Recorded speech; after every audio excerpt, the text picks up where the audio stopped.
Sir ఏమని అన్నాడు అప్పుడే ఇంటికి పోయి మా సార్ గాడు కొట్టిండు సార్ కూడా కాదు, అప్పుడే చుట్టాలను వాళ్ళని నీళ్ళు వేసుకొచ్చి అందరి ముందర సార్ని ఇచ్చేయాలి. రియల్గా చెప్తున్నా, ఎన్ని ఇన్సిడెంట్లు చూస్తున్నాం. టీచర్లను పోయి పేరెంట్స్ వాళ్ళు వీళ్ళు పోయి కొట్టేస్తున్నారు. ఏం దరిద్రం రా నాయన ఇది.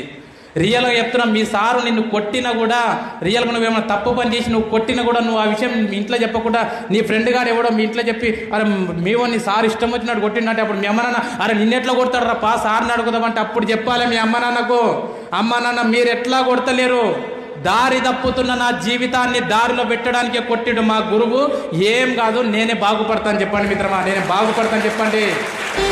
తరగతి గదిలో తలరాతలు మార్చేటి గురువులారా, ఈ ఏజ్ లో ఉన్న పిల్లల్ని తిడితే కొడితే వాళ్ళు పక్కకు పోయి తిట్టుకుంటారని వాళ్ళకి తెలియదు అబ్బాస్, 100% తెలుసు. నువ్వు ఎన్ని బూతులు మాట్లాడతావు కూడా వాళ్ళకి తెలుసు. అరే నువ్వు ఎన్నిసార్లు తిట్టుకుంటావు బూతులు మాట్లాడతావు అని తెలిసి కూడా నిన్ను ఖండించనికే, నిన్ను చిన్నగా శిక్షించడానికి వాళ్ళు ప్రయత్నం చేస్తున్నారు అంటే అరే ఏదో ఒక మాటకు దారిలో పడతారు కదా పిల్లలు అని చెప్పి. రాజు పేద భేదం చూపని ఉపాధ్యాయులారా, మరి మీకోసం వాళ్ళ ఇంట్లో ఎన్ని కష్టాలున్నా ఎన్ని ప్రాబ్లమ్స్ ఉన్నా అన్ని గేటు బయట మర్చిపోయి క్లాస్ రూమ్లోకి వచ్చి చాక్ పీస్ పట్టుకొని నవ్వుతో పాఠాలు చెప్తున్నటువంటి మీ గురువులది నిజమైన ప్రేమ కాదబ్బా. ఋషి ఉంటే మీరు ఋషులవుతారని నమ్మకం నూరిపోస్తారు. ఇంటి దగ్గర వాళ్ళ పిల్లలకు జ్వరం ఉన్నా సరే హాస్పిటల్కి తీసుకెళ్లి టాబ్లెట్లు వేసి ఇంటి దగ్గర పడుకోబెట్టి వాళ్ళ అమ్మ నాన్నకు అప్పచెప్పి స్కూల్కి వచ్చి అరే ఇంటి దగ్గర జ్వరం వచ్చిన నా పిల్లలు కాదు, క్లాసులో ఉన్న 50 మంది పిల్లలు కూడా నా పిల్లలతో సమానం అని చెప్పి మీకు పాఠాలు చెప్పేటటువంటి మీ గురువుల నిజమైన ప్రేమ కాదబ్బా. రేపటి తరము అంధకారంగా ఉండొద్దని ముందుంటారు. ఇంటికి పోయిన తర్వాత కూడా నువ్వు చిత్తు రాసిన, నువ్వు టైం పాస్కి రాసిన ఎగ్జామ్ పేపర్లన్నీ ముందలేసుకొని అరే రమేష్ గారు చూడు ఎట్లా రాసిండు, అరే శ్రీలత చూడు ఎట్లా రాసింది, అరే వీడు చూడు ఎట్లా రాసిండు, అరే వాళ్ళ పెళ్ళాం పిల్లల మధ్యలో కూర్చొని కూడా పేపర్లు దిద్దుకుంటా ఇంట్లో కూడా నీ గురించి ఆలోచన చేసే దేవుడు బాస్ గురువు, దేవుడు గురువు.